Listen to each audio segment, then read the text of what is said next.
Okay, when you first plug it up, this is what you're gonna see on the screen. It's gonna be flashing e-stop.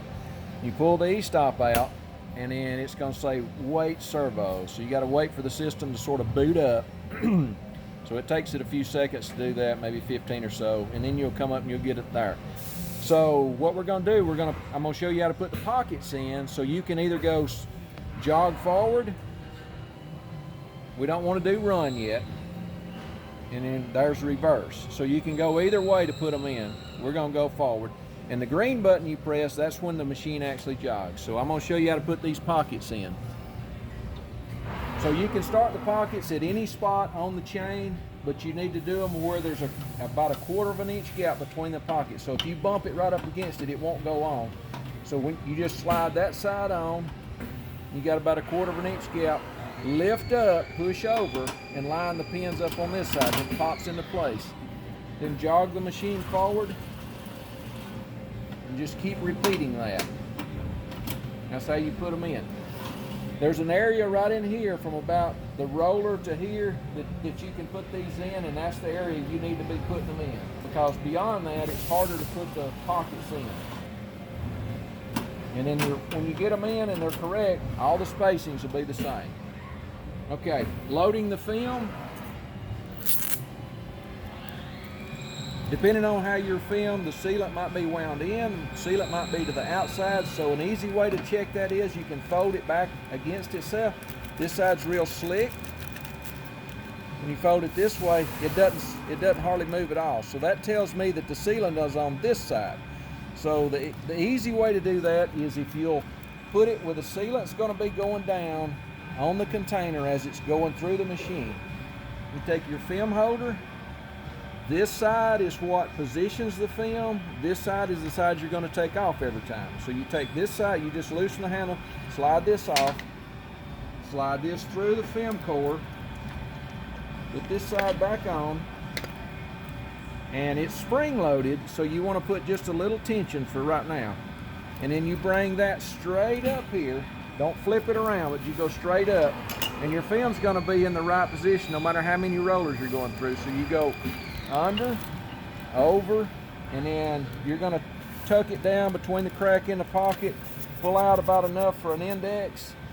You load your tray in here, and when you put it in run mode, it's going to pull it under and start sealing. And that's how you load the film.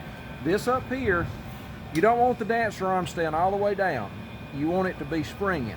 So you got a big roll on here, you would push this further in to give more tension on the film. When the smaller roll, you'd be further out like this, because when you pull it, you want this to dance down, and then the film rolls start going. So if you've got too much, you know, you're going to bottom this thing out, and it's barely going to pull, and you're going to be trying to pull trays back out after they come out of the seal head. So that gets your film tension right. So we're about where we need to be. All right, back to the touch screen. You turn your heat on. This has been heating up for a little while, but you want to turn this on about 30 minutes before you're ready to run. And I've got it set at 325. To change it, you just use your up or down arrow keys, but once you get the optimum temperature you want for the film seal, you probably won't be changing this, it'll stay. So this machine has an option for putting a labeler on it. You just leave it off. It's also got an option for registration, just leave it off. This seal head jog in forward, when you press this, the seal head would go down. That's if you wanted to pull the film through and get it started. It's mainly for if you're doing registered film. So this button here, same thing. It goes to run mode, reverse, and forward. So it'll go to run mode, and when you go down here, you can change it to Spanish if you are, Spanish speaking. Back to English. When you go to manual, it brings up another screen. So this button right here, indexing only, off. So many people get this confused. They'll leave this on and they'll say, why is the machine's indexing but the seal's not working or the guillotine's not cutting? That's for cleanup. When you do this, your seal head don't go down, your guillotine don't cut, but it'll index for cleaning. So that need to be off. All right, this is set up on recipes. So right now on recipe 3, You got a one, that's the same as 1 second. Just move the decimal place 2 places that way. 1 second, seal dwell. That's how long the seal head stays down. This is your servo program. So it goes from 0 to 9. So 0's the fastest, 9's the slowest. So if I want to call up a different recipe, let's go to 1. It tells you low to high. So you can go from 1 to 10. So 1 would be the fastest. Hit OK. And you can rename this whatever you want. We just named it this because recipe, like if you had recipe 1, you might want a 2 second dwell and run in 0. You can change this, but the way it's set up, 1's the fastest up to 10. 10's the slowest, and that's how you do it. This button here carries you to another screen. Are you sure? Now this screen, when you touch this, you can change that dwell. You can go from a half a second to 3 seconds. So normally we recommend a minimum of 1 second on the seal dwell. And so if you change that, if you wanted to go 90, hit OK. It changed that. In recipe 1, that dwell is going to be 9/10 of a second.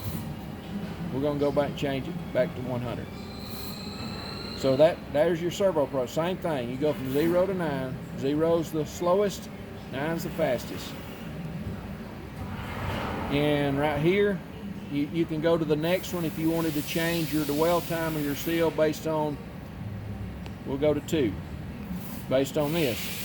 It's already programmed in, but you can change that. So if you want to leave it like it is, just know recipe 1 is the fastest, recipe 10 is the slowest. So this has got to do with your printer.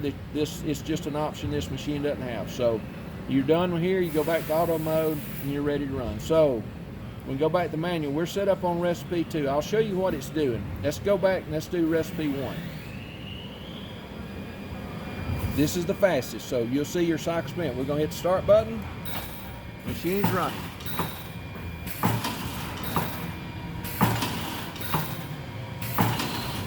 At that setting, you look down here and you can see you're getting 30 cycles a minute.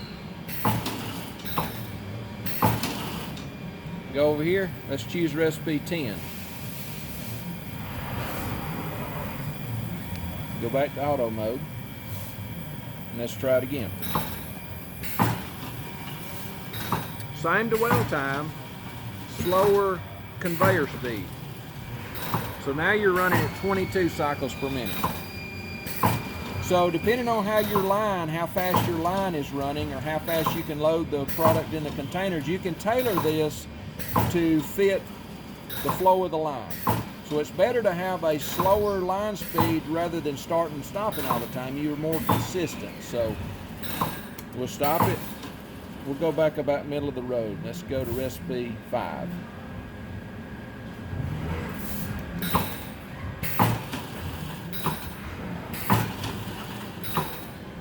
So that gives you about 26 cycles per minute. So that's a good speed maybe to start out with just to see, but that's how you change the speeds and change everything on there. So this cycle stop button, what this does is, instead of using the E-stop, if you'll use the cycle stop on it, it finishes it whenever you hit this, it'll finish its cycle and stop at a same point every time. That's real important if you're doing registered film or printed film that you've got a labeler on. If you hit this, you're going to be sitting there waiting for 15 to 20 seconds to get it